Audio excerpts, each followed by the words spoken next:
Muy buenas noches, bienvenidos a Primer Círculo.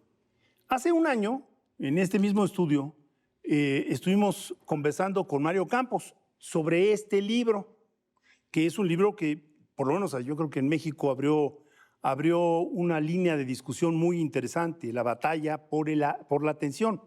Y la información ha seguido en el mismo sentido, centrado en este aparatito de aquí y los efectos que este aparatito puede tener en la educación, en las relaciones personales, familiares, amistosas, etc.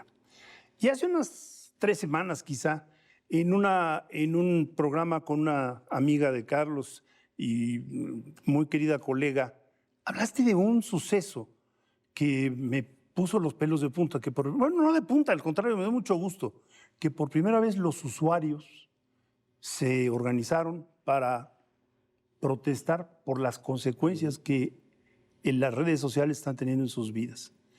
Y hoy queremos hablar de eso, Mario, de ese fenómeno en donde tú en este libro ya lo atisbas, ya está señalado, pero ahora hay mucha más información. Qué bueno que estás con nosotros. No, encantado, Federico. Carlos, qué gusto estar de nuevo aquí con ustedes.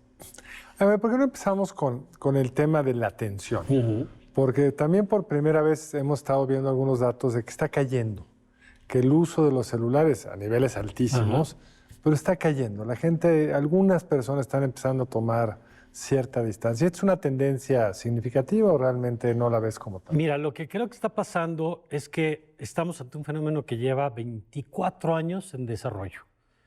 Pongo la fecha 24 años porque es cuando nace Facebook. Y entonces empieza esta industria de la captura de la atención que no habíamos tenido nunca antes con estas capacidades que tiene. Y que cuando algunos dicen, bueno, pero ya la tele le reclamábamos que si la tele no se entretenía. Y sí lo reclamábamos. Claro, nada más que yo digo, la tele no te la llevabas contigo en el bolsillo. La radio no te mandaba notificaciones para decirte, oye, Federico, mira lo que acaban de decir. Los contenidos de los medios no estaban personalizados. Eran universales. Eran universales y a quien le gusta. Y si te gustaba un programa había que esperar una semana para volver a verlo y no tenías el contenido inmediato.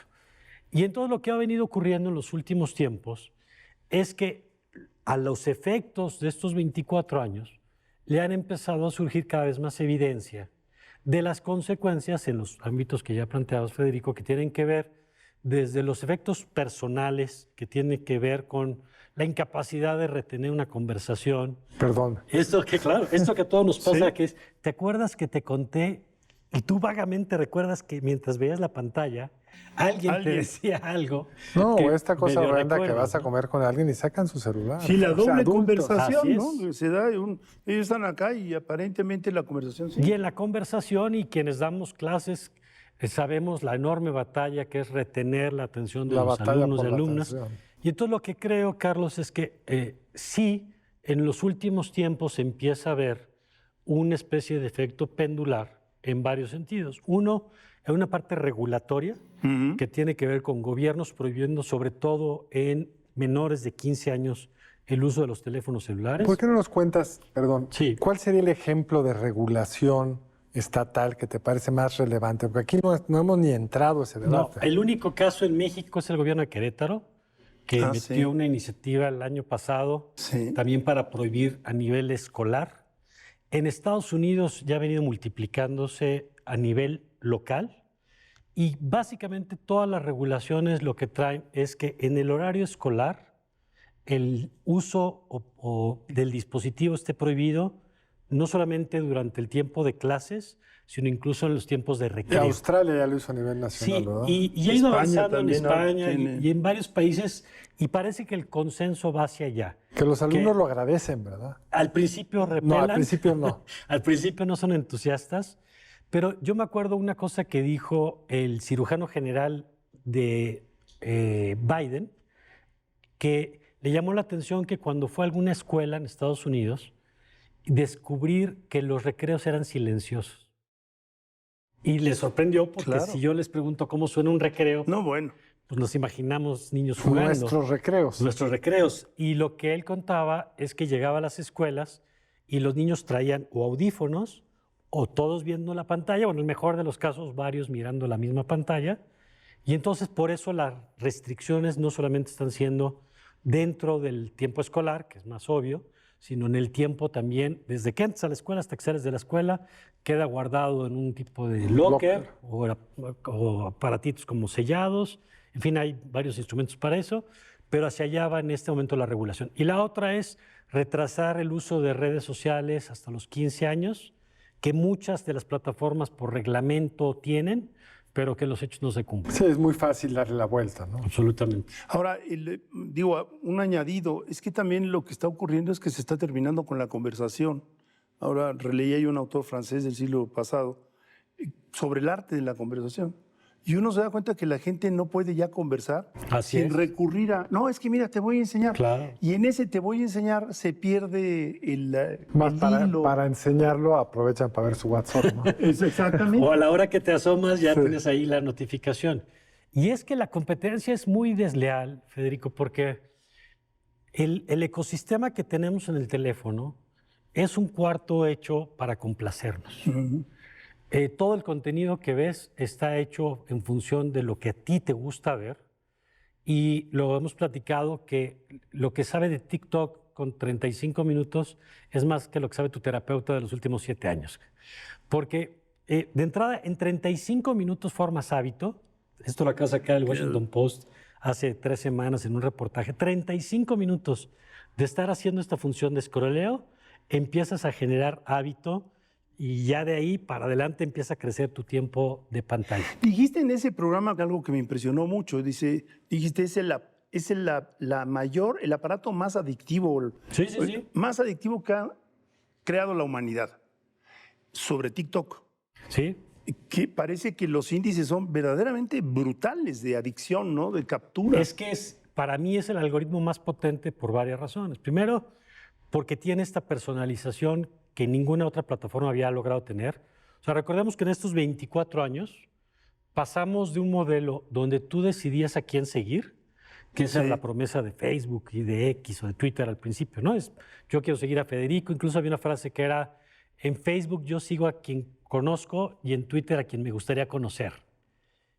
Hoy los algoritmos deciden por ti qué es lo que debes ver en función de tus decisiones. Y es increíble. En el X te permite ver los que tú sigues o los que el algoritmo te pone. ¿Y cuál es más adictivo? Mucho mejor el del algoritmo. Claro, el algoritmo, porque el algoritmo te muestra cosas que tú a lo mejor ni a tu familia le cuentas que te gustan ver. Ni a ti mismo. No, que a ti mismo te sorprende. Y cuando hablamos en clases de estos temas y les digo, a ver, ¿cuál es su gusto culposo?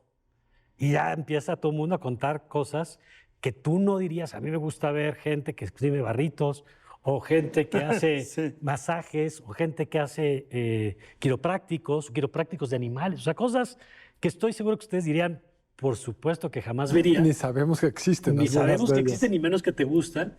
Y el algoritmo lo detecta muy bien. Pero el de TikTok es más potente que el de X. Sí, es más eficiente en detectar tus gustos.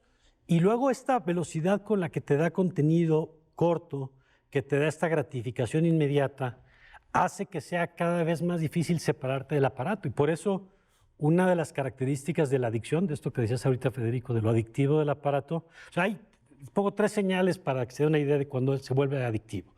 1, desplazas más rápido el contenido. O sea, es una pulsión de renovación, algo nuevo todo el tiempo. 2, pasas menos tiempo entre que desbloqueas tu teléfono. Esto que decías de no puedo resistir la tentación de estar lejos de mi teléfono celular. Y como consecuencia de eso, el número de veces que yo desbloqueo la pantalla a lo largo del día pues va creciendo junto con el tiempo que paso frente a la pantalla. Y tienes, en el caso de TikTok, según este reportaje del Washington Post, un heavy user, como le llaman, pasa 4 horas al día frente a la pantalla solo de TikTok. Sí. Solo en TikTok. Un adolescente promedio pasa como 6 horas frente a la pantalla. Sí, ¿no? Y yo creo que los adultos, porque... Son 7. Nada más que decimos es por el trabajo. Exacto. Pero ahí andamos. Yo estoy leyendo el más o menos. Financial Times, pero estoy en la pantalla. Pero ahí estamos todos. La verdad es que se ha puesto el foco en las generaciones más jóvenes, ahora la generación Z, que son los impulsores de este movimiento que tú contabas, Federico, que hace unas 3 semanas, el 10 de octubre, convocaban una manifestación en Nueva York para hacer un borrado colectivo de sus redes sociales. Sí, eso me pareció ¿Qué muy es eso? interesante. Explícanos, por favor. Lo que decían este grupo de personas, que me pareció relevante más que por el volumen, por lo simbólico en sí mismo. Decían, a ver, somos la generación Z, que tienen entre 12 y 27 o 12 y 29 años, depende del parámetro que tomes. Y lo que decían en un manifiesto es, nosotros no tuvimos infancia. O sea, nosotros no sabemos lo que es crecer sin una exposición permanente de las fotografías, de nuestra imagen. Nosotros no sabemos lo que es relacionarnos si no se da a través de la interfaz de la pantalla y de la construcción de nuestra imagen, de los likes en el espacio, que eso ya sabemos provoca temas de ansiedad, de autoestima. Y hay literatura al respecto. Mucho. Se ha documentado los problemas de autoestima que genera esta exposición permanente, porque todos en la adolescencia somos inseguros, pero no algunos estamos... hasta adultos también. Bueno, sí, pero imagínate ahora es tener enfrente la cámara todo el tiempo, se vuelve horrendo. Y entonces estos jóvenes, muy jóvenes, lo que estaban diciendo es, nosotros ya vivimos nuestra infancia así, no queremos que la siguiente generación vuelva a lo mismo y por eso promovemos un borrado de las redes sociales de nuestros dispositivos. Ahora, fue muy interesante que el planteamiento que se está haciendo es, vamos sobre las escuelas y sobre los padres de familia también, porque si no tienes en el hogar una cultura preventiva del uso de la pantalla, pues es difícil pensar que el usuario por sí mismo vaya a ponerse un límite. Y pusiste el ejemplo de la anforita, que me pareció genial. Si ve usted a alguien que todo el día. que todo el día está con una anforita y dándole, pues es exactamente lo mismo. Están ingiriendo alcohol, en el caso de la anforita simbólica, ¿no? O ingiriendo, vete a saber qué sustancia durante el trabajo, el transporte, en todas partes. En cualquier... Es el objeto omnipresente en la vida. Y por eso en el libro yo decía, si llegara un extraterrestre y viera cuál es el objeto que más acompaña al ser humano, la prótesis del ser humano, es el aparato, ¿no? Está permanentemente. Y del año pasado que nos vimos ahora, ha habido un cambio muy importante en el uso de la inteligencia artificial en los propios celulares, digamos. Ese es otro nivel. Sí, yo creo que son esteroides. Ahora, ¿cómo te imaginas que eso va a seguir evolucionando? Porque yo tengo una cierta adicción al celular, pero ahora tengo una nueva que es Géminis. Cuando tengo cualquier duda, me la responde rápidamente. El hermano listo de Siri. El hermano mucho más listo que Siri, porque pobre Siri ni entiende lo básico. Pero, ¿qué está pasando entonces con el uso? Ya estamos detectando qué patrones han cambiado por la... Mira, tenemos que hacer un corte. Vamos a hacer un corte porque este tema da para mucho. Y regresamos. Vamos a un corte, Mario, y regresamos aquí para seguir hablando de estos temas, las adicciones de Carlos y mías. Y tuyas. Y mías, ¿eh? No.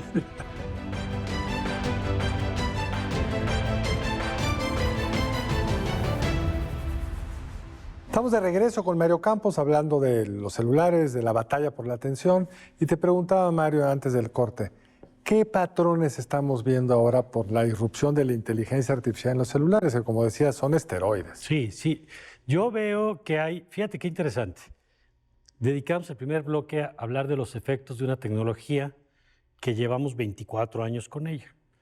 Y estamos empezando a ver una nueva tecnología, que es la inteligencia artificial, que nos están empujando la publicidad, la propia promoción de los productos a incorporar a nuestra vida cotidiana. Y entonces ves los anuncios que te dicen, pregúntale qué ropa ponerte. Eso no se me ha ocurrido porque no quiero que me conteste. Es que dice, bueno, pues si nada más tengo este traje, es probable que sea este. Pero tómale una foto al menú y que te recomiende qué pedir. Eso puedes hacer. No se me han ocurrido tantas cosas. No, bueno, y es que cada vez te van a recomendar más uso. Y yo lo que veo, Carlos Federico, es esto. Ya cometimos el error de adaptar una tecnología sin medir antes las consecuencias.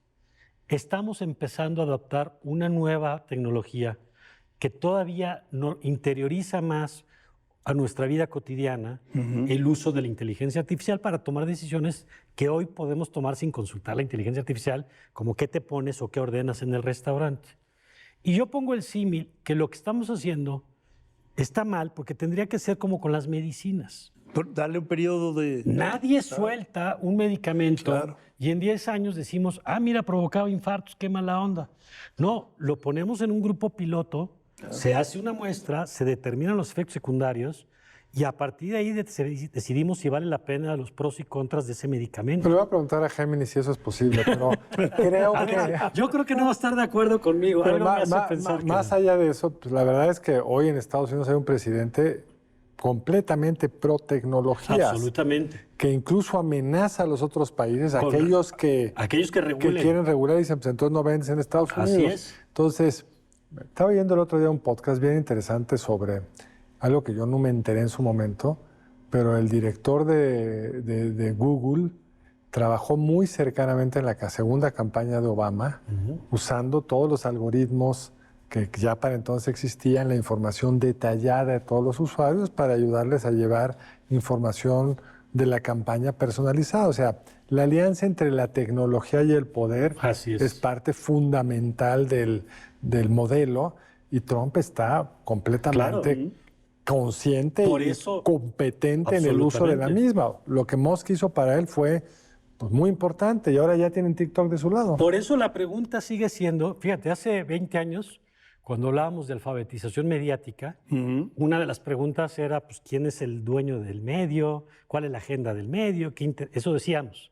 Bueno, pues hoy tenemos que seguirlo haciendo, pero para las plataformas digitales. O sea, ese algoritmo que decide qué vemos, con qué criterios toma las decisiones. Porque decíamos, una parte está orientada a retener nuestra atención, a la captura de nuestra atención, pero otra está orientada a empujar cierta agenda. Claro. Y entonces tú encuentras, por ejemplo, en X hoy contenido antimigrante, contenido antimusulmán, contenido que te parece Juan, en el fondo una lo y que otra quieres vez. ver.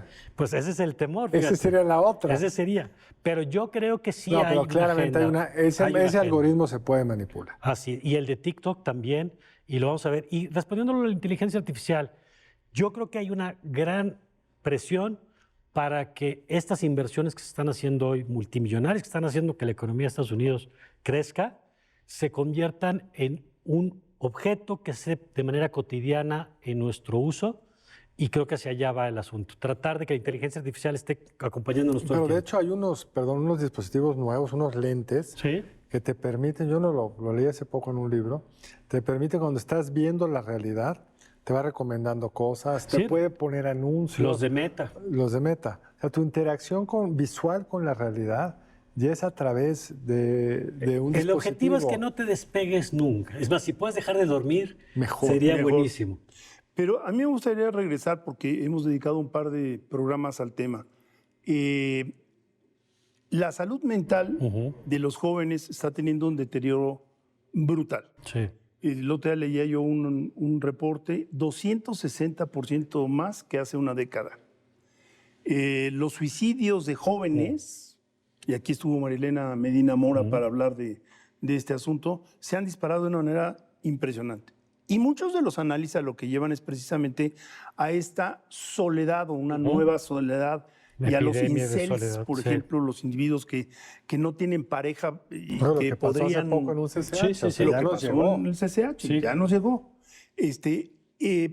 Y todos lo vinculan en muy buena medida al uso excesivo de las redes sociales, a esta sensación de no ser agradado. Sí. Bueno, lo que ocurrió en Estados Unidos hace un mes, exactamente igual, ¿no? No tengo suficientes likes, odio Sí, sí, sí. a mis compañeros, y entonces voy y mejor los Lo mato. que retrata esta serie de adolescencia. ¿no? Adolescencia, exactamente. ¿Cómo lo ves tú?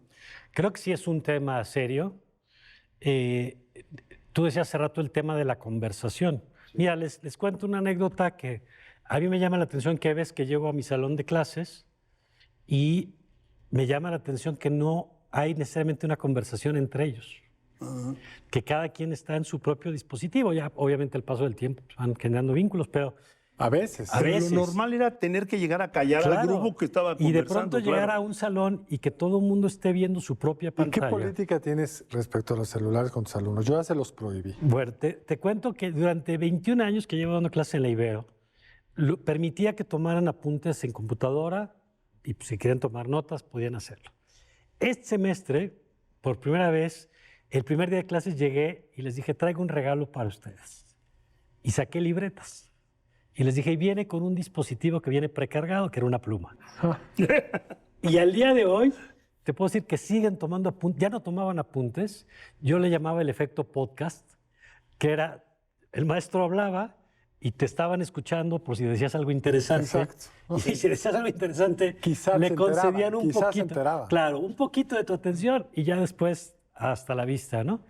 Y ha funcionado bien. Entonces, mi política a partir de este semestre es: los apuntes se toman en papel y ha sido muy bien recibido por ellos y por ellas y va caminando. No, creo que tranquilo, bien. yo además acabo de hay- tomar la misma decisión, menos elegante que tú, porque no soy nada creativo. Nada, les dije, traigan una libreta. No les regalaste nada. No, pero está funcionando mejor. ¿Sí? Y además están reaprendiendo a tomar Así notas. es. Bueno, hay que decir una cuestión. Esto se está también manifestando en un fenómeno que se da en Estados Unidos que le llaman ahora daring, llevar un diario todos los días. Entonces, que los adolescentes, jóvenes, apunten cuáles fueron los eventos, los asuntos importantes de ese día. Pero también hay una investigadora española que seguramente tú conoces, Estrada, si no mal recuerdo de nombre, que ha demostrado cómo el lóbulo parental no se desarrolla a la velocidad, digamos, normalmente, si tú no escribes a mano, si no utilizas el control fino de los músculos. Y eso está teniendo repercusiones también en el sistema de aprendizaje, ¿no? Entonces, lo de la libreta me parece genial. Sí. Hay una asociación con Vic, por ejemplo, te podría caer muy bien. Eso estaría muy bien si quiere patrocinar las clases. Ahora, pareciera que el cerebro ya se recableó. O sea, no solo por lo que dices tú del manuscrito, sino en la medida en que nuestro cerebro está acostumbrado a 30 segundos o 3 segundos de videitos, la capacidad que tienen hoy De los lectura. estudiantes de lectura Sí, profunda sí. ha cambiado profundamente. El otro leí un ensayo muy interesante dice, nosotros somos la última generación que aprendió leyendo. Sí. Y el cambio monumental que fue pasar de que los libros eran orales a poder escribir y más aún a la imprenta y a que esto se difundiera primero lentamente y luego a muchas otras clases sociales, recableó el cerebro, nos volvimos capaces de... O sea, la crítica a la razón pura de Kant no se pudo haber hecho en podcast, ni se pudo haber hecho oralmente. Ajá. O sea, tienes que escribirla, Claro. tienes que revisarla, no la puedes oír en podcast, tienes que leerla, releerla, regresar. Es decir, sin el libro, la cultura a la que estamos acostumbrados es Sí, otra. Y yo creo que al paso que vamos, leer va a ser un superpoder. Como poder escribir va a ser un superpoder. Claro. O sea, sí hay una pérdida de la capacidad narrativa. Hay varios autores ahorita que decían, a mí me gusta mucho Byul-Chul Han, que tiene un libro, probablemente ya sacó un nuevo libro en lo que está este programa, Sí. pero tiene un libro que se llama algo así como La crisis de la narrativa, o La fin de la narrativa. Y lo que cuenta justamente es que en estos microformatos, que los que consumimos en las plataformas, es imposible contar una historia de más fondo, de más largo aliento, y que nuestro cerebro justamente se está cableando para esto. Ahora, también hay que decir que no es la única forma de aprender, que hay otras formas de aprendizaje, que los propios jóvenes aprenden de otras maneras, pero yo sí creo que estamos en un momento de definición, donde hay varias fuerzas en tensión. Y Las hay que mucha, quieren... mucha información. Y hay o sea, mucha información. O sea, regresando Ya al tenemos ejemplo de la evidencia. medicina, Así es. hay un libro que seguramente conoces que se llama The Dumbest Generation, que creo que no ha sido traducido al español, La generación más tonta, hecho por una maestra de la Universidad del Sur de California, en donde muestra cómo sus grupos van perdiendo capacidades cognitivas, concentración, capacidad de lectura de lecturas más o menos extensas. Y a los 10 años hizo su corte y dijo, a ver, ahí les van los resultados de mi grupo. Terrible. Sí. Ahora, la lectura seguramente seguirá siendo, se volverá nuevamente algo elitista, lo que decía este ensayo. Pero lo de la escritura es bien tramposo, que vas a tener el chat. Es Claro. decir, la gente va a creer que escribe, pero no es lo mismo, aunque el que lea no lo sepa, no es lo mismo para tu cerebro si lo escribió el chat a lo escribiste tú. Claro, el proceso cognitivo es distinto. La manera en que si yo le pido, bueno, y eso nos está llevando, por ejemplo, a cambiar la forma de evaluar. Yo durante mucho tiempo dejaba trabajos de 24 horas sobre casos concretos de temas de comunicación y bueno, pues hasta que empecé a calificar al ChatGPT, siempre le iba muy Sí, bien. muy bien. Debo decir que era un alumno destacado. Y entonces, Un poco uniforme. un poco uniforme, pero articulado, digamos. Sí, escribía bien. Y evidentemente pues, hemos vuelto a los exámenes orales, por Mario, ejemplo. tenemos 2 minutos. Yo quisiera, si te parece, cerrar como, ¿tú qué le sugerirías al quien nos acompaña? ¿cuáles serían como las técnicas individuales? Bueno, en el libro tienes... En el libro vienen, pero recuérdanosla y además la tecnología avanzada. Sí, sí, sí. Mira, para mí la más efectiva sigue siendo establece una distancia física entre el aparato y tú. Yo soy el único que no lo tiene junto, pero nosotros con fines de escenografía nada más. Es más, apagado, ni son teléfonos en Me realidad. aterra la expresión seguidores.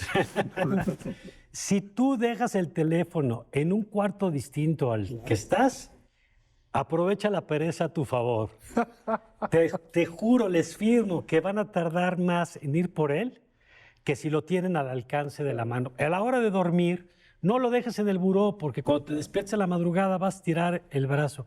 Y hay otros recursos, ponerle límites al tiempo de las aplicaciones, bloquear, sacarlo de tu pantalla para que no lo estés viendo. La regla de oro es eliminar notificaciones. Eso es son fundamental. Permisos para interrumpirte, ¿no? Que si tuviéramos las notificaciones ahorita estaría sonando mientras estamos conversando. Pero en mi experiencia hay dos cosas muy importantes. Uno, mete distancia física frente al aparato. Y dos, encuentra algo que hacer con el tiempo que ganas. Si no tienes incentivos para no hacerlo, vas a volver a caer. O sea, ocupa tu tiempo en algo que te produzca una satisfacción mayor que la que te da el teléfono. Pues Mario, ha sido muy refrescante regresar. No, aunque gracias. esto sigue avanzando. La siguiente vez te espero ver con un lente de Meta para que nos puedas estar contando qué está pasando. En realidad mientras. aumentada la próxima. Pero a ver qué muchas gracias por venir. No, hombre, gracias, Carlos Federico. Mario, mil gracias de verdad. Nos vemos la próxima, aquí en Primer Círculo. Muchas gracias por acompañarnos. Nos vemos el lunes entrante aquí en Primer Círculo.